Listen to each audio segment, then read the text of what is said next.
Hi everybody, good afternoon. This is me, Dr. Abdalla Ahmed, your family doctor from Winnipeg.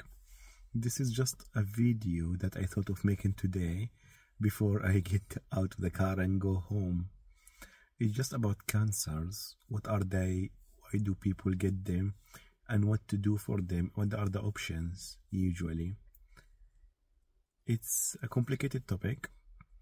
Part of my daily job as a family doctor is to translate to patients as well, if I may say it in this way, to explain things that are complicated medically in simple terms that they can understand. And when people go through some experiences like being diagnosed with a cancer or undergoing treatment for certain cancers, information can be too much to take at one point, especially in the initial stages.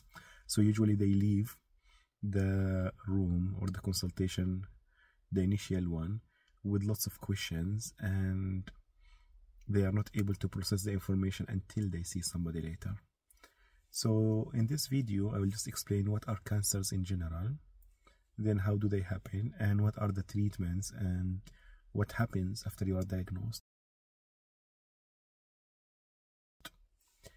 So to understand cancers, it might be useful to take a step back and understand the concept of cells. You can think of your body as a house. This house is made of bricks. For the body, those bricks are called cells. Those cells divide continuously to replace themselves and create new cells. This division process usually is under control. So let's say each cell in the body will divide to create, for example, 4 or 8 or 16 cells or so on, which is the normal rate of division that this cell share with all the cells in the body or in the tissue that it is in. Every now and then, a cell might go crazy and decide to have lots of kids, millions of cells, billions of cells. Those are basically the cells that create cancers. The body in a normal condition is equipped to identify those cells and destroy them before they start to divide without control and create millions and billions of cells. The problem happens when one of those cells escape the body defense mechanisms and continue to divide without a stop in a crazy fashion. What will happen at that point? You have the cancer. First, this dividing cells will create a mass or a lump in most cases, and this will cause pressure symptoms in the area. So they will press on the blood vessels, on the nerves, on the surrounding tissues and destroy them. Then when those cells continue dividing, they will try, they're crazy cancer cells, when they continue dividing, they will try to make their ways to the nearest blood vessel. You can think of it like those crazy cancer cells making their way to the nearest highway. Once they reach the blood vessels, then they can travel anywhere to any other city, any other town nearby. So usually it ends up in different places, like the brain, like the liver, like the lungs, like the bones. Those are what we call cancer metastasis or spread of cancer.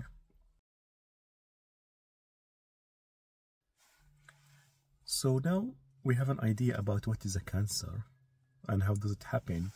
What causes cancers? It's not unusual to get that question. To be honest, it's a very, very broad topic.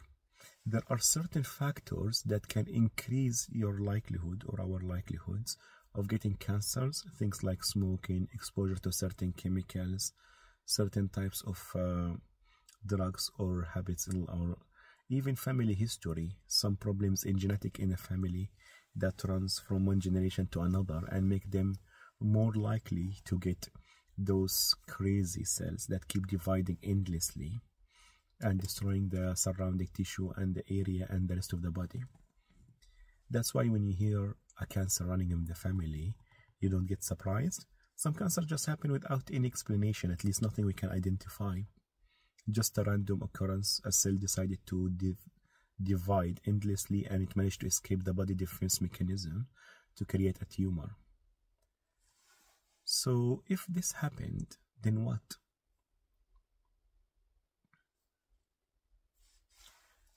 Usually the first step in this, or what happens in the cancer story, is that the cell starts to divide endlessly and in a crazy fashion. This can either produce symptoms or don't produce symptoms. When it produces symptoms, usually it starts in the form of something like a swelling, for example, a nodule in the lung, a lump in the breast, a lump or funny nodule on the skin, and so on. Or some results of this multiplication, for example, bleeding, blood in urine, blood in stool, passing blood from down below after the lady passes the menopause stage and her period stop. Things like that can be usual presentations for cancers. At other times, the symptoms are not specific to the location of the cancer. It's just somebody going off their meals, losing weight without trying to, of course, over a short period of time, or having other symptoms. Other times, it's just diagnosed by accident. You do an x-ray for somebody with that ongoing cough who has smoked or has been smoking for ages, and you find something. Or you do a scan looking for something in the tummy, for example, let's say a gallstone, and the person who's scanning the patient will notice a lump or a mass in the liver or in the kidney and just comment on it, and this starts the sequence of events. So now we found something that's suspicious to be cancer. Seems to be cancer. What is the next step? Usually we think of confirmation. The best confirmation is to take a sample of the tissue itself and check it under the microscope. This is what we call biopsy. So somebody with a suspicious mass anywhere in the body, or something suspicious on an imaging or scan or study, might hear the idea, we need a biopsy, or we hear the word or term, we need a biopsy. So this is the role of the biopsy.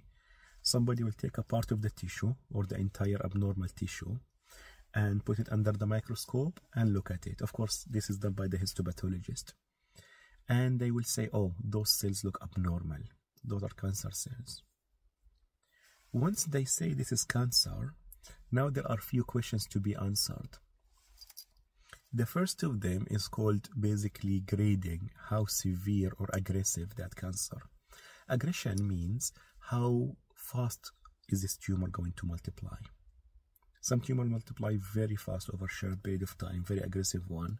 Some tumors can take long time to grow and multiply. Those are basically less aggressive one.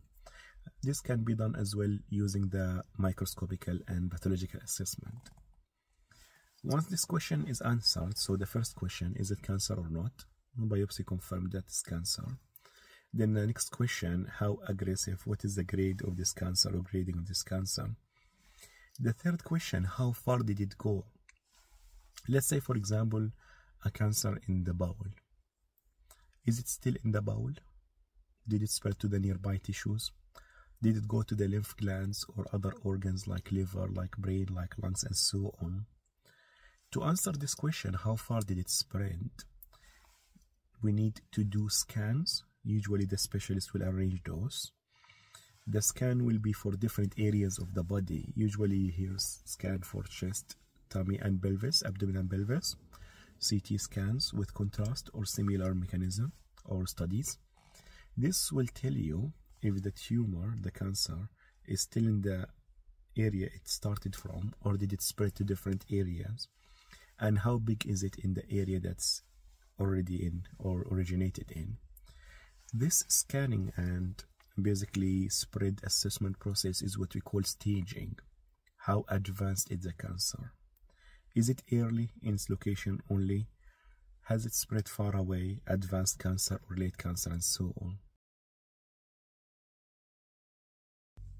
Now we know that's the cancer.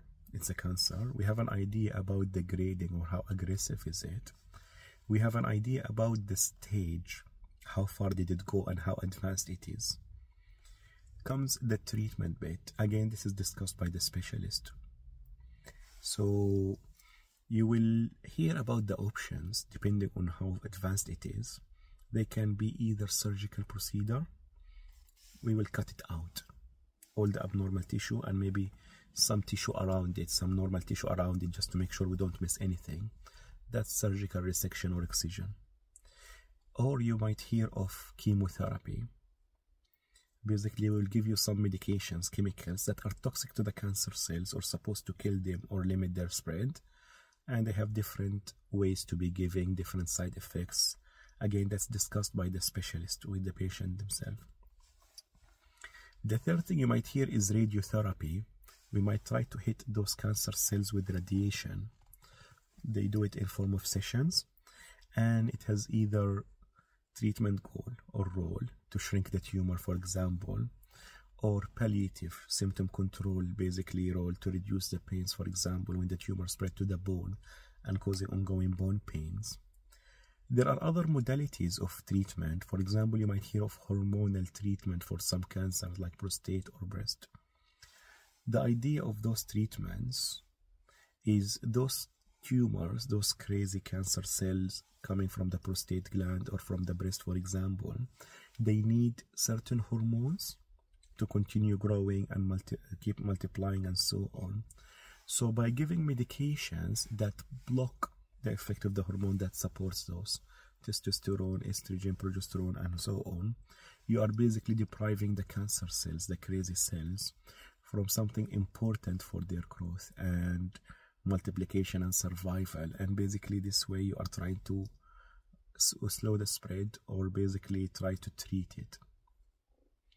So yeah, so that was meant to be a quick video just because this has been on my mind after a couple of conversations today, and I thought it's worth sharing and spreading. I will do more videos about more specific cancers and other issues, and I will share them in the same way on the same Facebook page and YouTube channel. Thank you very much for listening. Wish you a lovely weekend. Thank you.